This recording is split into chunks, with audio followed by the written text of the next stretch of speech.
سوچئے، ایک آدمی قتل کے ارادے سے گھر سے نکلتا ہے، لیکن اسے یہ نہیں پتا کہ اس کی اپنی بہن اس کی تقدیر، اور صرف اس کی نہیں بلکہ پوری تاریخ کا دھارا بدلنے والی ہے۔ اور یہ کوئی معمولی کہانی نہیں ہے، شروعات ہی انتہائی سنگین ہے۔ عمر بن الخطاب، تلوار بے نیام اور مقصد صرف ایک، پیغمبر اسلام حضرت محمد صلی اللہ علیہ وسلم کی زندگی کا ہمیشہ کے لیے خاتمہ۔ اچھا، تو یہ عمر تھے کون؟ اسلام قبول کرنے سے پہلے کی بات کرتے ہیں۔ مکہ میں انہیں شیر کہا جاتا تھا، ایک ایسی شخصیت جن کا غصہ، جن کا فولادی ارادہ ایک مثال تھا۔ مطلب ان کا صرف موجود ہونا ہی لوگوں کے دلوں میں خوف بٹھا دینے کے لیے کافی تھا۔ ذرا دیکھیے، ایک ہی انسان کے دو بالکل مختلف روپ، ایک طرف اسلام کا سب سے بڑا دشمن اور دوسری طرف وہی شخص اسلام کے عظیم ترین رہنماؤں میں سے ایک بن جاتا ہے، الفاروق، یعنی حق اور باطل میں فرق کرنے والا۔ یہ جو ناقابل یقین تبدیلی ہے نا، اس کی کہانی بس اب شروع ہونے ہی والی ہے۔ کہانی کا رخ کیسے بدلتا ہے؟ ایک خبر سے، جب عمر کو پتہ چلتا ہے کہ ان کے اپنے گھر میں ان کی اپنی بہن فاطمہ اس نئے دین کو اپنا چکی ہیں، بس سارا غصہ ایک دم ایک نئی سمت مڑ جاتا ہے۔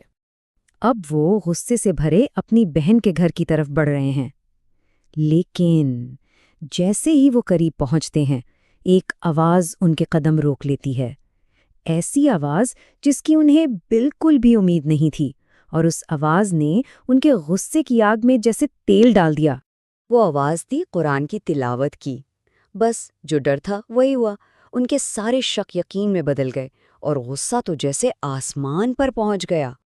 اور پھر ایک لمحے کی بھی دیر نہیں کی، عمر ایک طوفان کی طرح دروازہ توڑ کر سیدھا اندر۔ غصہ اب ہر حد سے گزر چکا تھا۔ یہاں سے کہانی اپنے عروج پر پہنچتی ہے، ایک طرف عمر کا غصہ اور طاقت، اور دوسری طرف ان کی بہن فاطمہ۔ اور یہ صرف ایک جسمانی تصادم نہیں بلکہ ایک اٹوٹ روحانی طاقت کا امتحان ہے۔ سوچئے، وہ زخمی ہے، خون بہہ رہا ہے، لیکن اس حالت میں بھی فاطمہ کی آواز میں جو للکار ہے نا، وہی اس کہانی کا سب سے بڑا موڑ ہے۔ وہ کہتی ہیں، ہاں ہم مسلمان ہیں، ہم اللہ اور اس کے رسول پر ایمان لائے ہیں، اب تمہیں جو کرنا ہے کر لو۔ تو کیا ہوتا ہے جب ایک طوفان ایک پہاڑ سے ٹکراتا ہے؟ ایک نہ رکنے والی طاقت جب ایک نہ ہلنے والے چٹان سے ٹکراتی ہے تو کیا ہوتا ہے؟ یہی وہ لمحہ تھا جہاں طاقت کا سارا کھیل بدل گیا۔